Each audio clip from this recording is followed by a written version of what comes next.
Hello mga kabayan, this is RJ and welcome to our vlog. For today's video, pag-uusapan natin ngayon ay ang cost of living here in Dubai for a family of 3. But before that, kung bago ka pa lang po sa aking YouTube channel, ako nga po pala si RJ, isang OFW na nagtatrabaho at naninirahan dito sa bansang UAE at kasama ko ang aking pamilya. So ayun, previously, gumawa tayo ng isang vlog about sa cost of living dito sa Dubai for a solo OFW. And it turns out na marami naging curious kung paano nga ba yung magiging cost of living kung kasama mo naman na manirahan ang iyong anak, ang iyong asawa at ang iyong pamilya dito sa bansang UAE. Kaya kung ready ka na sa video natin, simulan na natin.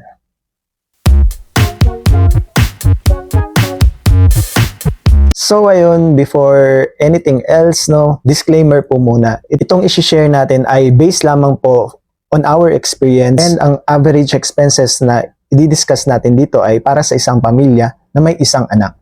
So ayun, sa totoo lang mahirap kasi magbigay ng exact amount or exact digit per month dahil nga yung ating expenses dito, magkakaiba-iba naman tayo ng way of living or yung tinatawag natin na lifestyle. Plus yung paraan kung paano natin i-save and gastusin yung ating salary per month. So, number 1, ang pinakamalaking gastos natin as of the moment, currently, dito sa Dubai ay ang ating accommodation. Sa loob ng flat na to, merong 3 bedrooms and nakuha natin yung master bedroom. So, itong master bedroom na nakuha namin, with attached bathroom na po siya. So, para magkaroon kayo ng idea, previously, ang binabayaran po namin dito, nung simula nang lumipat kami dito, ay 3,600 dirhams. Pero, nag-start sila na mag-increase March this year, naging 4,000 dirhams na po yung binabayaran natin. So siguro magtatanong kayo or magtataka kayo bakit ang mahal naman nung kwarto na inuupahan namin dito. And sa totoo lang po, kahit kami naman po ay talagang namamahalan talaga. Pero sa ngayon kasi, simula nitong taon na to, ng 2025, lahat ng mga apartments, bahay po dito, and yung mga accommodations dito ay talagang tumaas na po yung mga renta nila. Actually, itong nirerentahan namin sa iba, ang binabayaran po nila dito sa same building namin, nasa 4,500. Pero luckily, maswerte pa din naman po kami na yung binabayaran namin sa ngayon ay nasa 4,000 dirhams lamang po. So, syempre, isi-share ko din sa inyo kung bakit nga ba kami nag-decide na kumuha ng master bedroom. Itong nakuha namin accommodation, tinatawag siyang all-in, okay? So, master bedroom na may included na toilet and bath plus all-in na po, all-in. Ibig sabihin, wala po kaming binabayarang kuryente or tubig o yung DEWA. Yung DEWA nga pala is Dubai Electric Water Association. Libre na po yung aircon, libre na rin po yung paggamit ng washing machine, and yung other appliances na meron po yung buong flat, Since shared po yung aming kitchen dito, yung mga appliances na naandun na provided ng aming landlord, libre namin yun gamitin. Tulad nun, yung tubig, wala rin po kami binabayaran monthly na tubig kasi nga kasama na siya dun sa all-in. Tapos isa pa sa maganda dito, kasama dun sa all-in din po, dun sa package na yun is yung aming internet. Merong internet router dito sa may side namin, and then sa other part naman din ng flat, nga parang hinati siya sa dalawa. Baga sa left side and sa right side, kami nasa left side, meron kami sariling internet. Mga nasa right side naman po, meron din silang sariling internet. Para kahit magkasabay-sabay man kami ng paggamit ng internet sa loob ng isang araw, ay hindi kami basta-basta magkakaroon ng problema. Lalo na syempre yung mga nag-work from home. Dahil may mga kasamaan tayong OFW na work from home din naman yung trabaho nila dito sa Dubai. Plus, location-wise po, napakaganda ng location itong aming nakuha na accommodation, So, malapit siya sa metro station, malapit siya sa school ng anak namin, malapit siya sa mga clinics, sa hospitals, sa mga restaurants, sa pharmacy, and yung sikat na sikat po dito sa Dubai ay yung mga night market, So, nagliparan, basta nagsulputan yung mga night markets dito sa paligid namin. Dahil nga, ito yung tinatawag natin na Little Manila. Ito halos lahat ng mga sides dito, meron pong night market, So, yun yung naging isa sa mga advantages. Kaya nagustuhan talaga namin yung location nitong accommodation. Then, for its size naman, kung i-compare ko siya no, sa ibang mga accommodation. Actually, siguro mga nasa 300 square feet yung laki itong room, no. Kasya dito yung aming TV, kasya yung aming bed, meron din kaming sofa, meron kaming rocking chair ngayon, meron din kaming cabinet, meron din kaming dining table dito.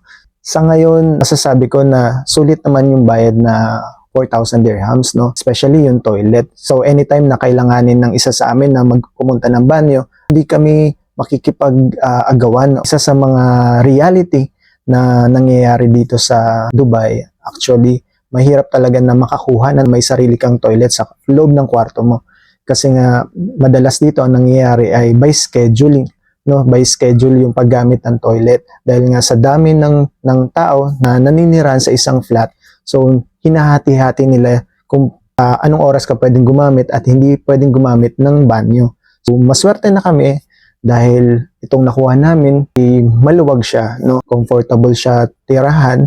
Masasabi ko na nasusulit naman namin yung binabayad namin dito, although kahit paano, syempre nangihinayang ka pa din dahil yung 4,000 dirhams na yun, kung i-convert natin into peso, so halos nasa 60 to 70,000 pesos in a month.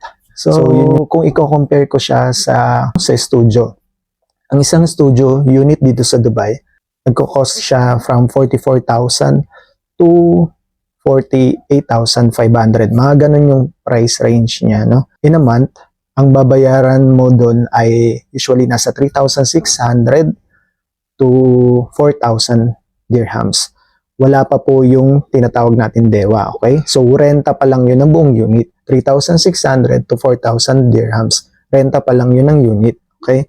So, syempre, pagka ganun, bibili ka ng appliances, bibili ka ng washing machine, magbabayad ka syempre ng kuryente, ng aircon, no? Kukuha ka pa ng internet, tapos yun, magbabayad ka rin ng tubig.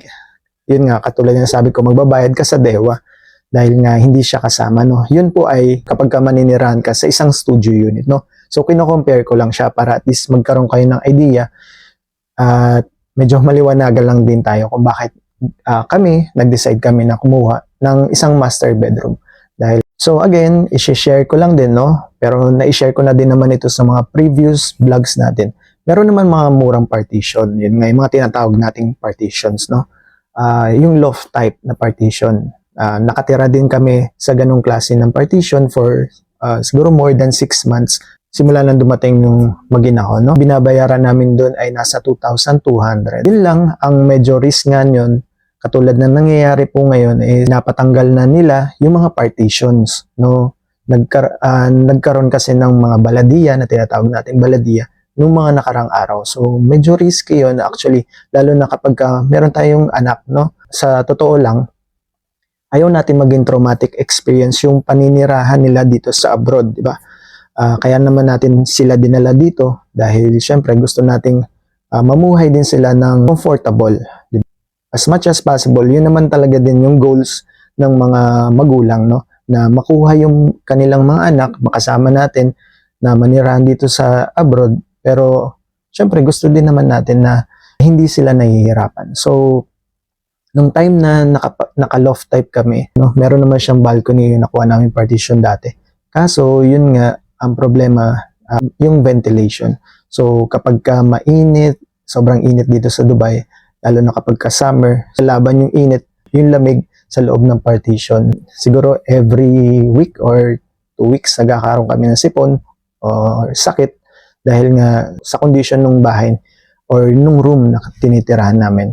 Kaya mas naging aggressive kami na maghanap ng malilipatan na unit that time, no? And yun nga, napunta kami dito sa aming accommodation. Actually, more than 1 year na kami na dito sa master bedroom, no? Yun, sa awa ng Diyos, naiso-survive naman. Naitatawid naman natin yung ating monthly rent dito sa ganitong klase ng room. So, katulad nga sabi ko, ang binabayaran po natin currently dito sa ating master bedroom ay 4,000 dirhams.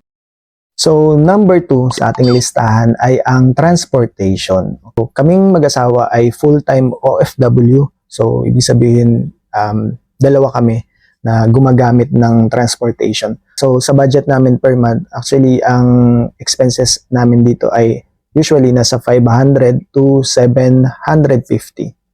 Tama, 500 to 750 dirhams each, no? Each.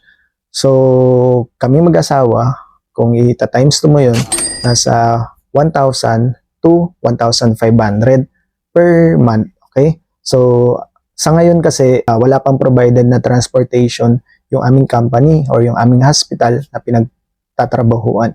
So, ang ginagawa namin, nakiki-car lift kami or nakikisabay kami sa aming katrabaho. So, yung cut-off namin every Friday, so weekly magbabayad kami sa kanya. So, kung ito-total mo siya, usually nasa 500 to 750. Depende syempre yun sa pinasok namin per week. Okay? So, nababago yun. Tapos, kapag hindi naman din siya available, yung duty hours namin, hindi siya available, no? So, ang nangyayari, ginagawa namin, nagtataxi kami. Kaya medyo tumataas talaga, mataas yung expenses natin dahil mahal yung taxi dito. May ibang option naman din po. Again, may ibang option, no? So, pwede tayong mag-bus, pwede tayong mag-taxi, and pwede tayong mag-metro. I-share ko lang, no? So, nung simula nung nag-work kami, sinubukan na din naman namin na gamitin yung transportation na yun, lalo na yung bus, no, and yung metro. Kaso, syempre, may mga time na pagod ka na dahil hindi mo alam kung yung araw na yun ay magiging toxic ka or magkakaroon ng problem, di ba? So, yung mental state mo yung nagkakaroon ng problem, pati physical, na nadidrain ka talaga, no? So, and number 3, yung aming babysitter or yung magbabantay sa anak namin, no, kapag hindi kami available na mag-asawa. So, katulad ng sabi ko, pareho kami full-time OFW dito sa UAE. So, ang ginagawa po namin, actually, ini-schedule talaga namin yung mga duty namin as much as possible in advance. Pinapakisuyo na namin siya sa mga boss namin kung pwede alternate yung aming maging schedule. Pero syempre, hindi naman sa lahat ng pagkakataon ay mangyayari yun or mapagbibigyan kami, which is naiintindihan naman po namin, ano? Yun, dun na pumapasok yung babysitter or yung mag-aalaga or magbabantay sa aming anak. Dahil sa totoo lang, hindi naman na din siya alagain dahil 7 years old naman na din si baby. Kailangan lang talaga niya is may makasama. Ayun, ang binabayaran po namin sa babysitter usually nasa 800 to 1,000 dirhams. Again, depende po yun sa kung ilang araw namin siya iniwan sa babysitter. Kaya monthly, nagbabago-bago din po yung expenses namin sa babysitter. So, andito yung aking anak. No? Say hi. Hello. Actually, naging eye-opener din ito sa aming mag-asawa. Dahil, sa ngayon, dahil medyo malaki naman na din si baby, no? Tinuturuan namin siya paunti-unti kung paano maging independent. And, syempre, ma-adapt din niya yung culture natin sa Pilipinas, no? Na hindi lahat sinusubo sa iyo. Kailangan matutunan mo kung paano yung mga ganitong mga bagay na kailangan magawa mo sa sarili mo. Pero yun nga, syempre ang bata ay bata pa din, no? May mga bagay na gusto nating ituro bilang magulang pero hindi talaga kaya, no?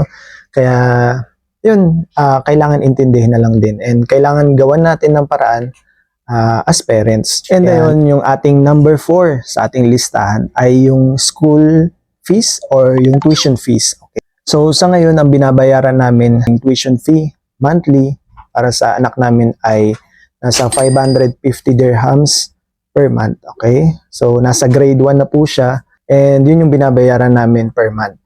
Siguro gagawa na lang din ako ng in-depth vlog about this kasi may mga kabayan din tayo na curious, no, na nagtatanong sa atin sa comment section kung paano nga ba yung pag-aaral ng mga bata dito, no? So, number 5 sa ating listahan ay ang groceries, no? So, kasama na dito yung ating mga pagkain and other essentials na kinakailangan natin bilhin every month. Actually, medyo mahirap mag-budget monthly, lalo na sa pagdating sa pagkain, no? Dahil dito nagkakaroon din syempre ng problema, no? Dahil syempre yung pangangailangan namin kami mag-asawa as adults, no? Iba rin syempre yung pangangailangan namin sa pangangailangan ng anak namin.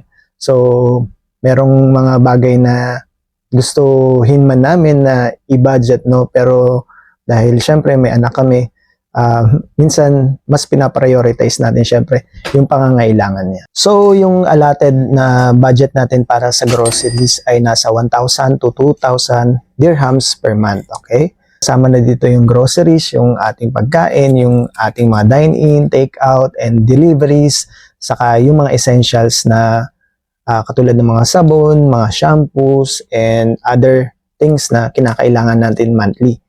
Kagandahan dito sa UAE, no? Especially dito sa Dubai, yung tax nila sa pagkain and other products, no, mababa lang kung i-compare natin siya sa tax sa Pilipinas. Kaya sa Pilipinas, mas ramdam natin yung inflation or yung pagtaas ng mga presyo ng mga bilihin, no?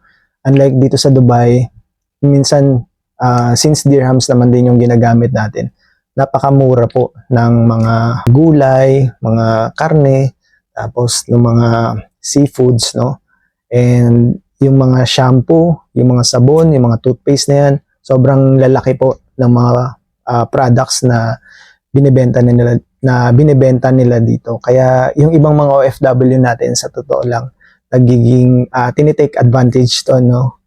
Bumibili sila during sale dahil madalas naman dito nagkakaroon ng sale.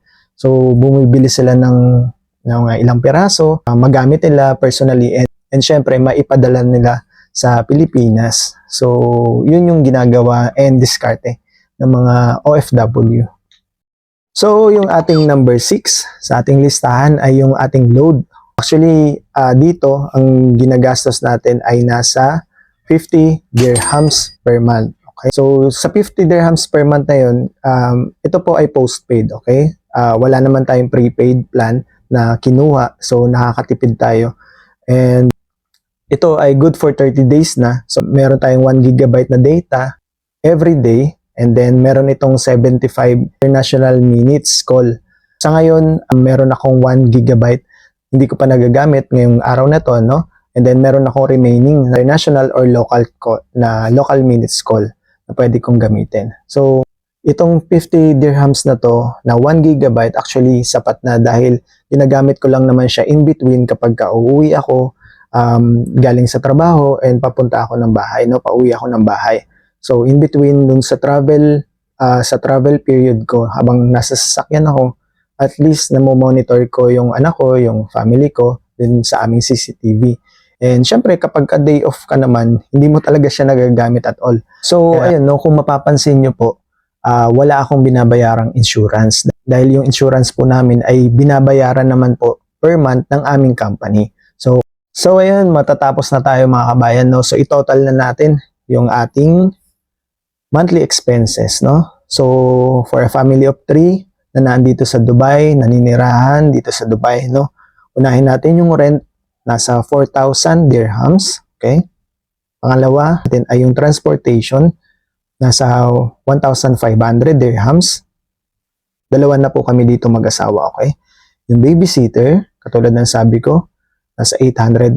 Pero ang ilalagay natin is 1,000 dirhams na good for 1 month na yun. And yung ating grocery, minaximize ko na siya, nasa 2,000 dirhams, yung ating allotted budget. And yung ating load, so 50 dirhams siya, pero minaximize ko na din para sa aming dalawang mag-asawa, times 2, so nasa 100 dirhams siya. So ang total natin na monthly expenses dito sa Dubai ay nasa 8,600 dirhams. So convert natin. Ayan. So 8,600 dirhams, compute natin times 15 pesos. So 129. So again, no, itong expenses namin ay for family of 3. And again, dalawa po kami mag-asawa nagtatrabaho full-time, no? Kaya itong 8,600 dirhams ay pinaghahatian po namin dalawa. Okay? So, if you have any questions, if you have any suggestions or comments na gusto nyo sabihin regarding dito sa ating topic for today, lagay nyo lang po yan sa comment section below, and pwede nyo rin po ako i-reach out sa aking Facebook page na RJDXB. Again, if you like this video, please give it a thumbs up and mag-subscribe na kayo please dito sa aking YouTube channel. Click nyo lang po yung subscribe button dyan na nasa baba ng ating video. So ayun lang mga kabayan, no? Once again, this is RJ and this is Aliana. Peace.